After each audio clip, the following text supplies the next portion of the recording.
MS ওয়ার্ডের insert menu থেকে picture option. তো একটি পেজে আপনি একটি পিকচার কিভাবে অ্যাড করতে পারেন, আজ আমরা সেটা দেখব। এই পিকচার অপশনটি আপনি কোনো ডকুমেন্টে পিকচার অ্যাড করতে চাইলে করতে পারবেন, আমরা খুব ভালোভাবে দেখতে পাবো।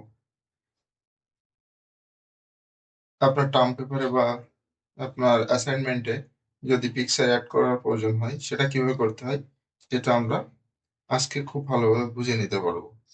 তো আশা করি ভিডিওটা শেষ পর্যন্ত দেখবেন। ধরে নিলাম আমার একটা প্যারাগ্রাফ আছে, আমার প্রয়োজন হচ্ছে এইখানটায় আমার পিকচারটা অ্যাড করার প্রয়োজন আছে। জাস্ট এইখানে এসে একটা এন্টার বাটন প্রেস করলাম, করে আমি পিকচার অপশনে যে আমার পিকচারটা আপলোড করে দিলাম, ইনসার্ট করে দিলাম।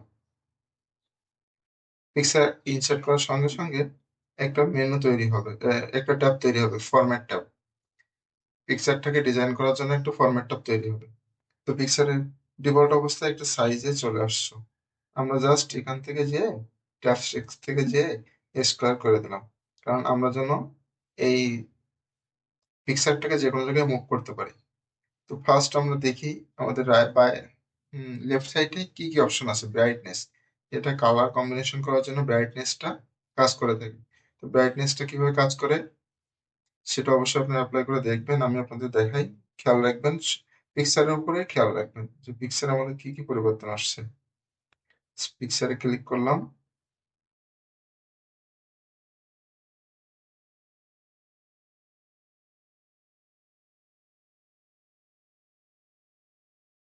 ওকে, এগুলো অ্যাপ্লাই করে দেখবেন। এখানে সবগুলাই হচ্ছে আপনার কালার কম্বিনেশন করার জন্য, আপনি চাইলে এগুলো অ্যাপ্লাই করে দেখতে পারেন। আমি ডিফল্ট অবস্থায় যেটা আছে জাস্ট জিরো নর্মাল করে দিলাম। তো আমি এখন চাচ্ছি আমার সাইজটা কম বেশি করতে, পিকচার সাইজটা কম বেশি করতে। জাস্ট পিকচারের উপরে ক্লিক করে আপনি এখান থেকে সাইজটা রাইট সাইডে চলে আসবেন, রাইট সাইডে সাইজটা, হাইটটা এবং উইডথটা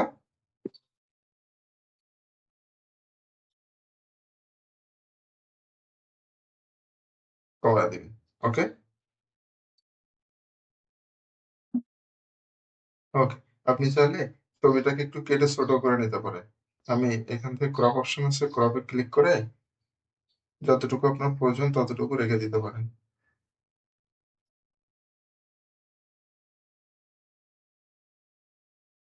আসলে যে ছবিটা আছে এটা ক্রপ করার পরে জাস্ট এন্টার বাটনে প্রেস করলেন, আপনার ছবিটা ক্রপ হয়ে যাবে। ওকে, তো জাস্ট এখন আমি আবার ছবির উপরে ক্লিক করলাম, আমি এই ছবিটাকে একটু রাইট সাইডে সরাই নিতে যাচ্ছি, যেখানে ইচ্ছা আমি এখন সেখানে মুভ করতে পারি তাই ছবিটা। ওকে, ফরম্যাটে গেলাম, চেঞ্জ পিকচার, আপনি চাইলে এখান থেকে পিকচারটা চেঞ্জ করতে পারবেন।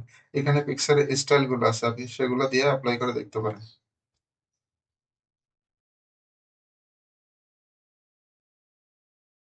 আপনার প্রয়োজন অনুসারে। ওকে, হ্যাঁ, এখন আমরা দেখি কিভাবে একটা শেপ তৈরি করতে হয়, পিকচারে একটি শেপ কিভাবে দেওয়ার প্রয়োজন হয় আমাদের। তো আমি চাচ্ছি শেপটা এমন হোক, আমাদের শেপটা তৈরি হয়ে যাচ্ছে। এখন শেপের বর্ডারটা কেমনে দেবো? তো শেপের যদি আপনি বর্ডার বর্ডার দিতে চান বা বর্ডার কালার দিতে চান, তাহলে এখান থেকে এই যে বর্ডার সাইজ ড্যাশ, আপনি যে ধরনের বর্ডার দিতে চান দিয়ে অ্যাপ্লাই করে নিতে পারেন। আপনি যদি বড় ধরনের বর্ডার দিতে চান, ওকে, এখান থেকে আপনি অ্যাপ্লাই করে দেখতে পারেন। ওকে, এখান থেকে আপনার 3D অপশন কি কাজগুলো করবে, এখান থেকে আপনি কোন মোডে রাখতে যাচ্ছেন আপনার পিকচারটা, এখান থেকে সেটা দেখিয়ে দিতে পারেন।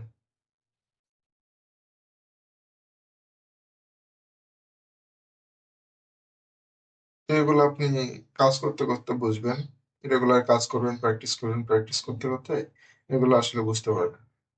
তো আপনারা ভাবছেন যে আমার এই ছবিগুলো আসলো কোথা থেকে। একটা বিষয় শেয়ার করি আপনাদের সঙ্গে। আমার একটা ই কমার্স সাইট আছে, গ্রিন বাজার নামে।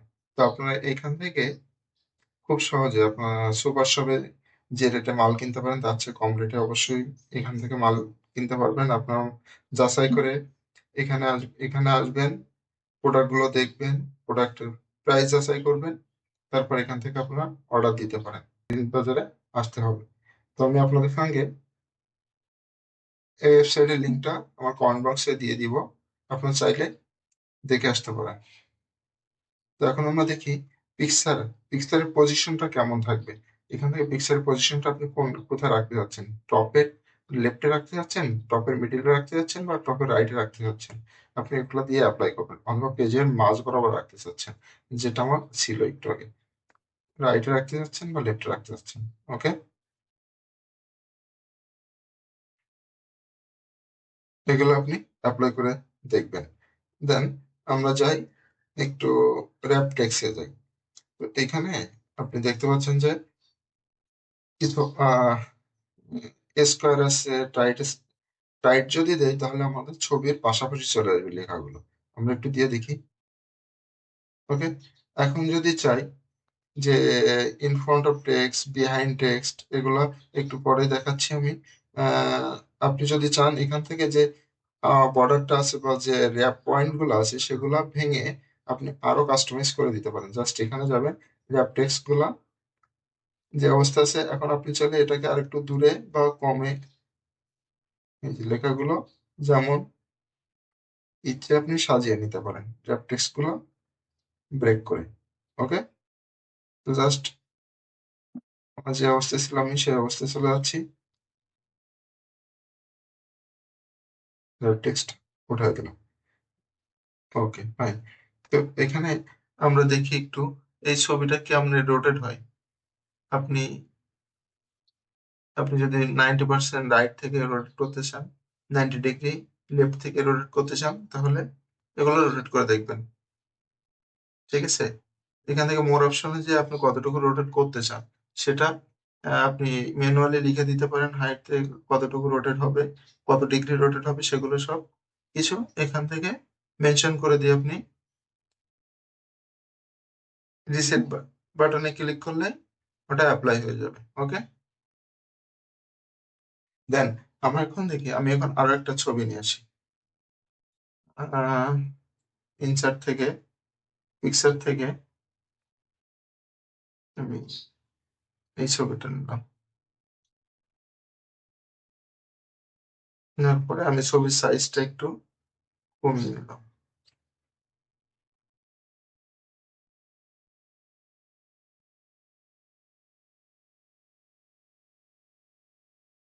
ওকে, আমি ছবির সাইজটার সাথে সাথে ছবিটা একটু ক্রপ করে নিলাম, কারণ আমার দেখছি বাড়তি অনেক জায়গা রয়ে গেছে।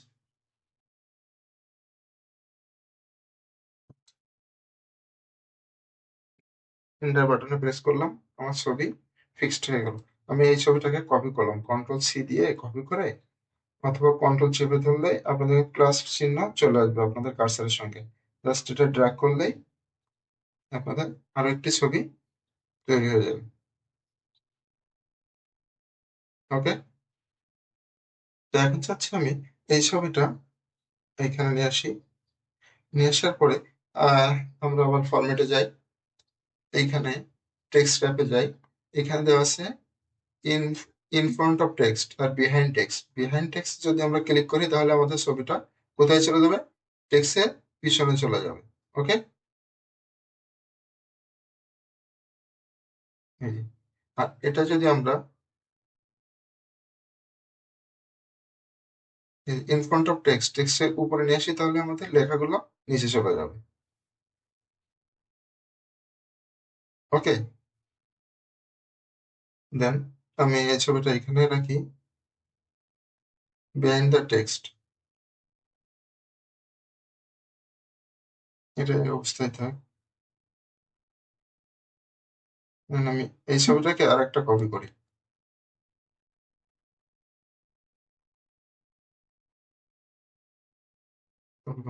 দেন এখানে যাই, আমি এখন ইনসার্ট মেনু থেকে র্যাপ টেক্সট, ওয়ার্ড টেক্সট থেকে একটা টেক্সট লিখলাম।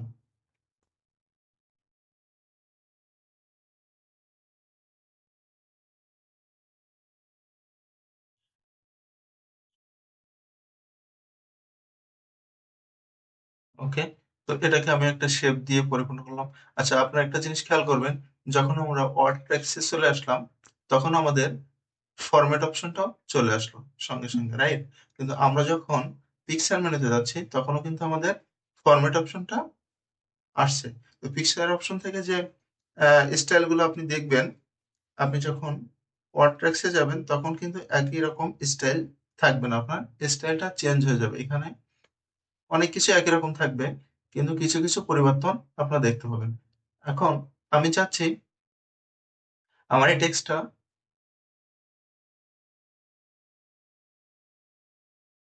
নাইস, এটা থাকার পরে আমি এই টেক্সটটাকে র‍্যাপ টেক্সট স্কোয়ার করে দিলাম।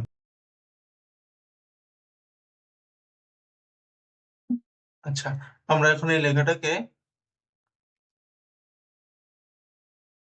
স্কোয়ার করে দিলাম। দেওয়ার সঙ্গে সঙ্গে দেখবেন যে আমরা এই লেখাটাকে যে কোনো জায়গায় মুভ করতে পারবো। আমরা এখন আমাদের পিকচারে যাই। আমরা পিকচারটাকে এদিকে চাইলে নিয়ে আসতে পারছি না, কারণ আমরা পিকচারটাকে টেক্সট র্যাপিং করে নাই। অতএব আমাদেরকে র্যাপিং করে নিতে হবে। স্কোয়ার দিয়ে দিলাম, দেওয়ার সঙ্গে সঙ্গে আমরা চাইলে এটা যে কোনো জায়গায় মুভ করতে পারি। ওকে, তো এখন আমরা দেখি কিভাবে হচ্ছে এইখানে র্যাপ টেক্সটটা কাজ করে। তো আমি চাচ্ছি এখন বিং ফ্রন্ট অফ, এই যে লেখাটা আছে এটা ছবির উপরে চলে আসুক। হ্যাঁ, এই যে চলে আসলো। এখন আপনি চাচ্ছেন যে এই লেখাটা ছবির পিছনে চলে যাক, তাহলে back to, send to back, back to front এবং সেন্ড টু ব্যাক করলে কিভাবে একটি লেখা উপরে এবং নিচে আসে সেটা আপনি খুব ভালোভাবে বুঝতে পারবেন। আর এই যে অপশনগুলো আছে নিচে, যে bring to forward, bring to front of text, এগুলো হচ্ছে আপনার, আমি যখন ইনসার্ট মেনু থেকে শেপ অপশনে যাব, শেপ অপশনে গেলে আপনারা সেম অপশনগুলো দেখতে পাবেন। ওইখানে গিয়ে আমি আপনাদেরকে আরো ডিটেলসটা সুন্দরভাবে বুঝিয়ে দিতে পারবো। তো এই ভিডিও তো এই পর্যন্তই থাকবে। ধন্যবাদ সবাইকে। আর ভিডিওটা যদি ভালো লেগে থাকে অবশ্যই লাইক, কমেন্ট, শেয়ার করবেন, অন্যকে জানাবেন। ধন্যবাদ সবাই।